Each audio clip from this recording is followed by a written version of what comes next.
तर काँग्रेसच्या खासदार वर्षा गायकवाड यांनी सुद्धा या प्रकरणी भाष्य केलेले आहे। या भ्याड हल्ल्याचा जाहीर निषेध त्यांनी केलेला आहे। संविधानावर भाजपाचा विश्वास नाही का असा सवाल देखील मुंबई काँग्रेस अध्यक्षा वर्षा गायकवाड यांनी उपस्थित केला। दुर्दैवाने आज मुंबईचा जो हल्ला झाला काँग्रेसच्या ऑफिसवर त्याचा मी सर्वप्रथम निषेध करते। हा खूप मोठा भ्याड हल्ला आहे। आम्ही बघतोय की महाराष्ट्रामध्ये सरकार कुठे आहे, महाराष्ट्राचे गृहमंत्री कुठे आहेत आणि महाराष्ट्राचे पोलीस काय काम करतात, हा मला त्यांना प्रश्न विचारायचा आहे। कारण ज्या तऱ्हेने ते आमच्या ऑफिसमध्ये घुसले, एक तर याची सुरुवात कुठून झाली, आम्ही बघा 15-20 दिवस कंटिन्युअस जे आहे ते आंदोलन करतो, शांततेच्या मार्गाने आंदोलन करत आहोत। मकरदारामधून त्यांच्या महिला जातात, त्यांचे पुरुष सांसद जातात, त्यांना जर जायसाठी आम्ही रस्ता देत आहोत।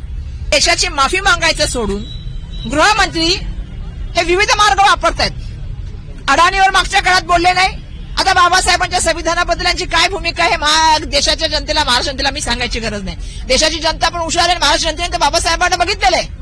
मला वाटतं महिला त्या ठिकाणी घाबरल्यात, ऑफिसमध्ये आत्मनिर्भर शिरण्याची तुम्ही हिंमत करता? संविधान नावाच्या गोष्टी तुमचा विश्वास आहे की नाही?